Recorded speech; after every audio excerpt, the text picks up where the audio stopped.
நண்பர்கள் அனைவருக்கும் வணக்கம். இந்த ஃபியூல் பம்புடைய ப்ரெஷரில் ஒரு சந்தேகம் எல்லாருக்குமே இருக்கும். நிறைய வீடியோஸ் பார்த்துட்ருக்கோம். நம்ம சாவி போட்டோன்னே மேலே போகுது, ஃபுல்லாக ஏறுது, 40 PSI வரைக்கும் தொடுது, அதுக்கு மேலேயும் போகுது. ஆனால் உடனே தப்புன்னு இறங்கிடுது கீழே ஃபுல்லாக ஏறின வேகத்தில் அப்படின்னு ஒரு கம்ப்ளைண்ட் இருக்கும்.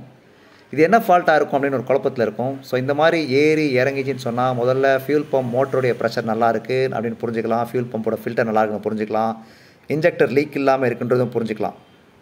அப்புறம் நீங்கள் மாட்டும் போது ஃபிட்மெண்ட் அந்த ஓரிங் கிரிங் போட்டு கிழிஞ்சிருக்குமா, ஓரிங் மாட்டாமல் விட்டுமா அப்படின்ற எதுவுமே சந்தேகமே பட தேவையில்லை. ஏன்னா மேலே வரைக்கும் ஃபுல்லாக ஏறி இறங்கிச்சுன்னா இதெல்லாம் ஃபால்ட் இல்லை. ஸோ கடைசியாக வரக்கூடிய ரெண்டே ஃபால்ட் என்ன, ப்ரெஷர் ரெகுலேட் வால்வு ஒன்று, அப்புறம் ஃபியூல் பம்ப் மோட்டரில் வரக்கூடிய ரிட்டர்ன் வால்வு, இங்கே தான் பிரச்சனை இருக்கும்.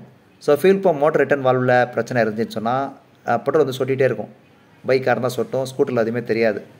ஸோ அதனால் ஒரு பெரிய பாதிப்பு ஏற்படாது. இன்னொன்று ப்ரெஷர் ரெகுலேட் வால்வு அப்படின்றது தான் அடுத்த பிரச்சனையாக இருக்கும். இது போயிருக்குமா, நல்லா இருக்குமான்ற சந்தேகம் இருக்கும்.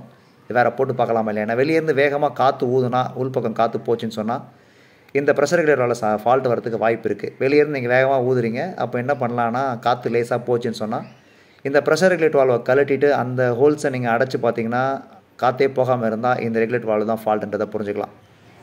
ஸோ அப்போ இந்த ரெகுலேட் வால்வு நிறைய வண்டிக்கு நம்ம மாற்றிருக்கோம். ஒரு புரிதல் இல்லாமல் நிறைய வண்டிக்கு நம்ம மாற்றிருக்கோம். ஒரு சந்தேகம் வந்தால் வேறு எதாவது போட்டு பார்க்கலாமான்னு தோணும். ஸோ இனிமேல் அதெல்லாம் தேவையில்லை. கிட்டத்தட்ட ஒரு 10 வால்வில் 8 வால்வை நம்ம க்ளீன் பண்ணியே போட்டுடலாம் அப்படின்றது தான் இன்றைய பதிவு.